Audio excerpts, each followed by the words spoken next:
های سپیوتی به چنل یوتیوب سپیوتی که همون چنل خودتونه. خیلی خوش اومد. قراره امروز سپیده رو دافترین دختر ایران کنم با هنر آرایشی که دارم.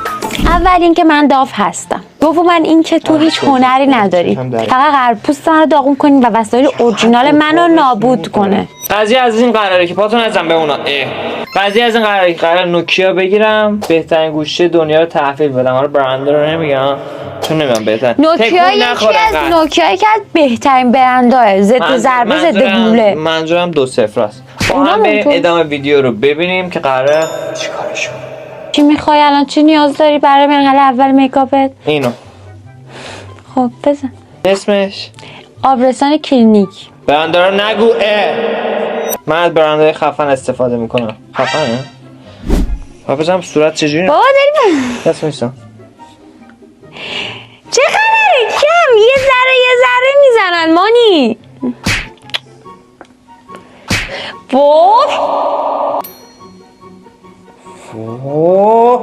طوری نباید بزنی. خب تمام موامو کرم کردی. باید اینطوری بلندش کنی. بابا نه من روش کنست. باید با دست اینو بلند کنی.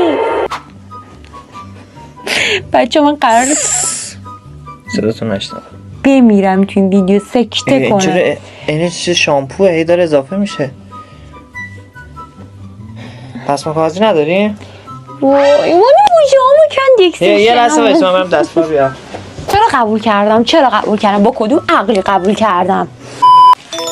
بابا مانی کافیه، خوبه، اوکیه. اوکیه. این کرم چیه؟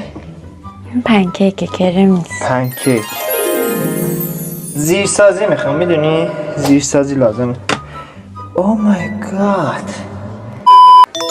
این آخر کار داریم. کانتورت کدومه؟ به من بگو این کانتور. چرب یا خشک؟ دوست چیه؟ مانی بس کن. من حرفه‌ای کار میکنم، بده من. چرا توی پوست داره؟ کاراییشون فرق میکنه. خب با دستم میشه؟ نه اون خیلی گرونه واقعا نسبت به اینکه تو بخوای باش کار. هیچی نگو.